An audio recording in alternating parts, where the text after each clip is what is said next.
So now let's see how we can work with labels inside of our Trello boards for each of the card. So to assign a label, you can simply go over here onto the card of your choice, and then the second option after members is labels. So once you go on labels, you can see that there's different labels that you can select. So let's say, for example, if you want to assign green label, just click on green, and then this one right here.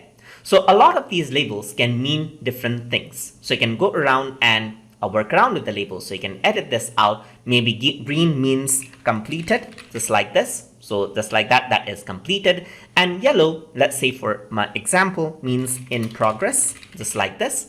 And I'm going to save this out. And maybe red means a revision required. So I'm going to go around and say revision required right over here and press save. So just like that, I can work around with the labels. So I'm going to go around and let's say that this is completed. So I'm going to go around over here into labels, just uncheck that out, and only completed is there. So similarly, I can go over here and now I know that green means completed. So once I click on it, it's here.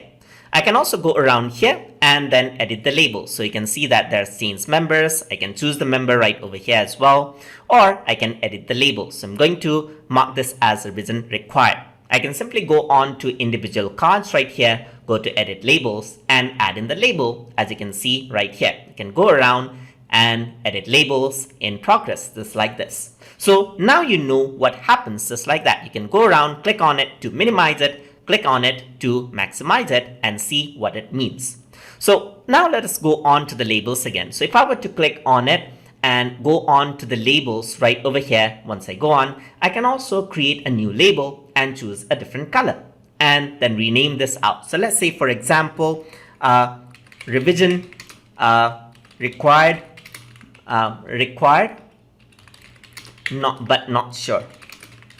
Okay, so maybe I can create a new label right here and assign as well. Similarly, I can work and add up other labels. Once you go on to the menu option right here, you can also go around and work around with labels as we saw in the previous lesson as well. You can add and edit the label right over here as well. Besides that, you also see that there's an enable colorblind friendly mode option. So if there's colorblind people on your team and they cannot notice the colors, you can enable little shapes and patterns as you can see right here. You can also access this option by going into edit labels, and you have an option here to enable and disable the colorblind friendly mode option, just like that as well. So you can also go over here. Again, you have the same setting over here as well. So that is how you can work around with the colorblind option as well. So let me just turn that on in my case so that it looks much more interesting to work like that as well. So that is how you can work with labels inside of Trello boards. So hope you guys learned something as always. And as always, please like, comment, share, and subscribe.